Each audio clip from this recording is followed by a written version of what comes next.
It's great to have so much diversity here together in Nairobi for this workshop. As UNV, we are very pleased to organize this workshop for the second time in close collaboration with PBSO and UN Women and with support of the government of Germany. It's not only important to have this workshop to capacitate the volunteers, but also to share best practices and find common strategies to effectively deliver on peace and development.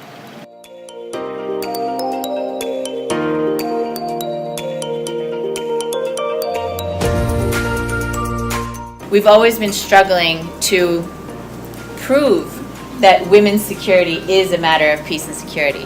We have our critics that say that women's security is a family issue, it's a social issue, it belongs in ECOSOC, or even it doesn't belong in the UN at all because it's like a rule of law or law and order issue, and it certainly doesn't belong in the Security Council.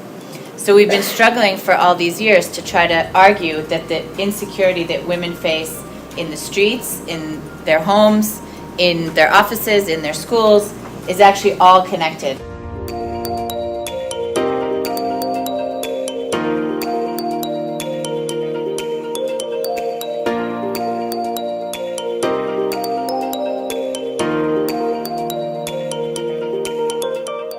I believe that gender-responsive processes are important and should be included in the peace processes and in conflict. First of all, I believe that people who are involved in the whole peace processes and conflict transformation exercises need to go through a gender training or some sort of course in gender, because when you just have like conflict experts, mediators, but they do not have any kind of gender background, then it's very hard for them to implement issues of gender.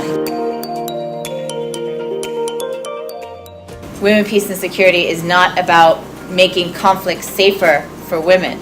It's actually about preventing conflict from occurring to begin with.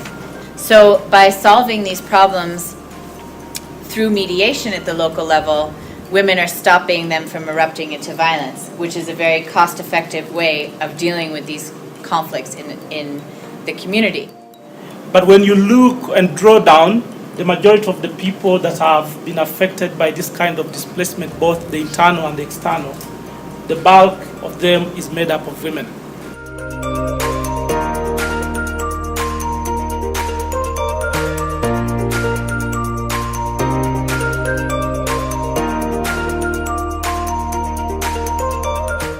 Women are always, more affected by conflict, and they will have their own kind of solutions that they can propose to a conflict.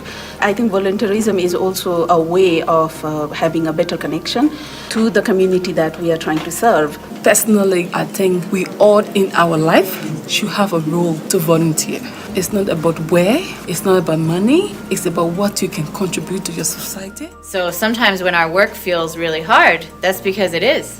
Because we're actually talking about changing the very core of society and what's actually wrong with society and fixing it at the very root.